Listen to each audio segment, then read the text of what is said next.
नमस्कार, lead India news में आपका स्वागत है। देश में ऐसा पहले कभी नहीं हुआ। ये उन पीड़ितों और आंदोलनों की तस्वीरें हैं जो आज के मीडिया से गायब रहती हैं। इनकी खबरें, इनके मुद्दे जैसे किसी के लिए कोई वजूद ही नहीं रखते।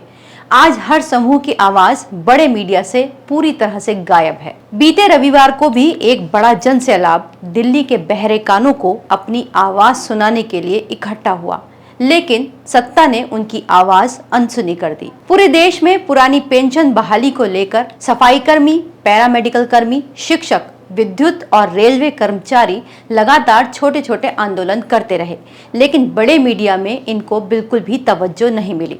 तो आखिरकार गांधी जयंती से ठीक एक दिन पहले 1 अक्टूबर को लाखों की संख्या में सरकारी कर्मचारी इकट्ठे हुए और पुरानी पेंशन बहाली की मांग को लेकर दिल्ली के रामलीला मैदान पहुंचे। लेकिन इन्हें ना तो सरकार ने तवज्जो दी और ना ही मीडिया ने। सरकार का तर्क है कि पुरानी पेंशन बहाली जीडीपी पर बोझ है। आज इस विषय में हम बात करेंगे कि एनपीएस यानी कि न्यू पेंशन स्कीम और ओपीएस ओल्ड पेंशन स्कीम क्या है और क्या ये वाकई जीडीपी पर कोई बोझ है। लेकिन पहले बात हम एक भेदभाव की कर लेते हैं। पुरानी पेंशन से जुड़े आंदोलनों की सत्ताधीशों को कोई परवाह नहीं, क्योंकि ये आम आदमी की आवाजें हैं, आम परिवारों और आम कर्मचारियों की बात है। इनकी मांग कोई मायने नहीं रखती। अब बात करते हैं जीडीपी पर बोझ की। जीडीपी पर बोझ की बात करें तो साल 2011 की जनगणना के मुताबिक केवल 12% लोगों को ही पेंशन दी गई। संख्या के हिसाब से अगर ये देखें तो मात्र 6 मिलियन ही है।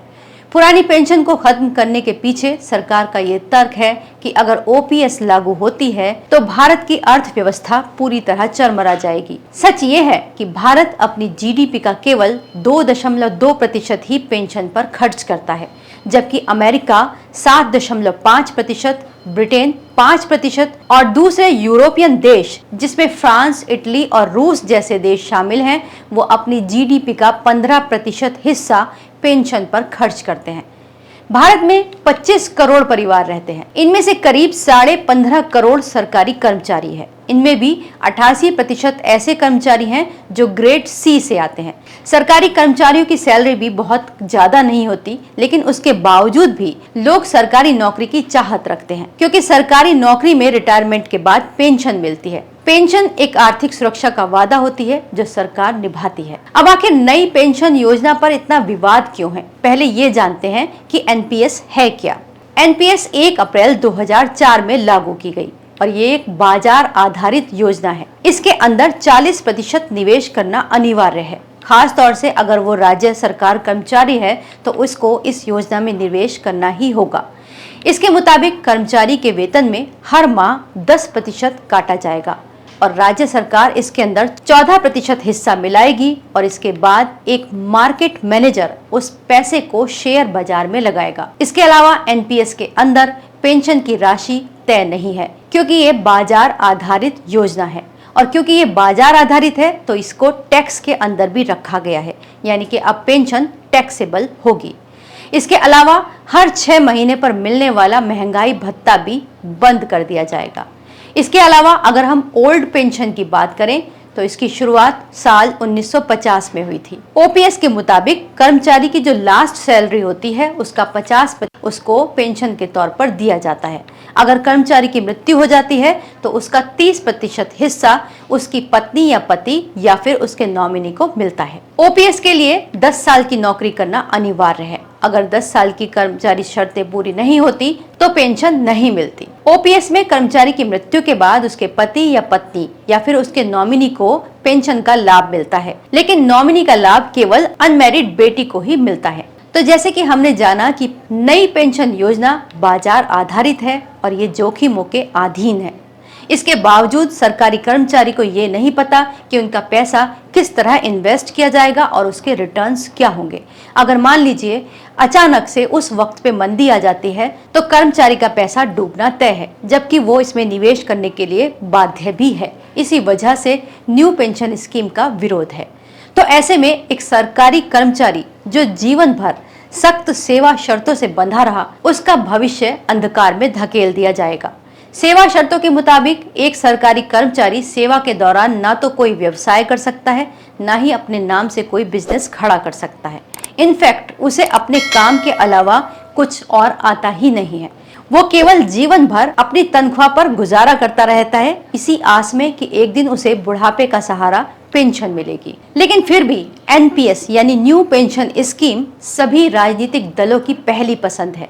इस पर किसी जनप्रतिनिधि का कोई ऑब्जेक्शन नहीं, क्योंकि उनके लिए कुछ नहीं बदला। एनपीएस अटल बिहारी वाजपेयी के नेतृत्व वाली एनडीए सरकार ने बनाया और 2004 में कांग्रेस की अध्यक्षता वाली यूपीए सरकार ने लागू किया। लेकिन आम कर्मचारी की पेंशन को जीडीपी पर बोझ बताने वाले इन माननीय सांसदों या विधायकों ने अपनी पेंशन के बारे में ना तो कभी बात की और ना ही उसे कभी रिवाइज किया। आपको पता है कि जब कोई व्यक्ति एक बार जनप्रतिनिधि बन जाता है तो उसकी पेंशन तय हो जाती है, और जितनी बार भी वो जनप्रतिनिधि या फिर सांसद विधायक बनता है उतनी ही बार अलग अलग उसकी पेंशन तय हो जाती है, वो भी महंगाई भत्तों के साथ। अब बात करते हैं कि आखिर देश की जीडीपी पर कितना बोझ पड़ेगा। भारत के अंदर कुल मिलाकर 15.5 करोड़ सरकारी कर्मचारी हैं, जो 16 करोड़ गरीब परिवारों से और किसान परिवारों से आते हैं। इनमें भी ज्यादातर निम्न आय वाले कर्मचारी हैं, जिनकी संख्या 88% है। भारत में आज भी सरकारी नौकरी की अपेक्षा प्राइवेट नौकरियों में बहुत ज्यादा अपॉर्चुनिटी है और बहुत पैसा है, लेकिन उसके बाद भी लोग सरकारी नौकरी में ही आना पसंद करते हैं, क्योंकि यहाँ आर्थिक सुरक्षा और स्टेबिलिटी है, यानी कि पेंशन है, जो उनके बुढ़ापे का एकमात्र सहारा होती है। कुल मिलाकर हम कह सकते हैं कि पुरानी पेंशन योजना के अंदर कुछ सुधार किए जा सकते हैं और उन्हें लागू किया जा सकता है, लेकिन इन सरकारी कर्मचारियों की मांग को सिरे से खारिज नहीं किया जा सकता कि ओल्ड पेंशन स्कीम सरकार की जीडीपी पर बोझ है, इसीलिए खत्म कर दी जानी चाहिए।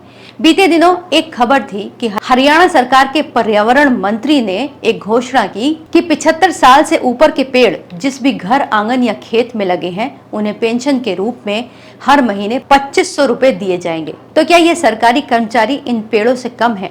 पेड़ ऑक्सीजन देते हैं और सरकारी कर्मचारी भी व्यवस्थाओं को सुचारू बनाने के लिए अपने जीवन का ऑक्सीजन देते हैं। अब ये जनता को डिसाइड करना है कि क्या ये सरकारी कर्मचारी अगर अपनी पेंशन की बहाली की मांग कर रहे हैं तो ये उनकी मांग गलत है या सही।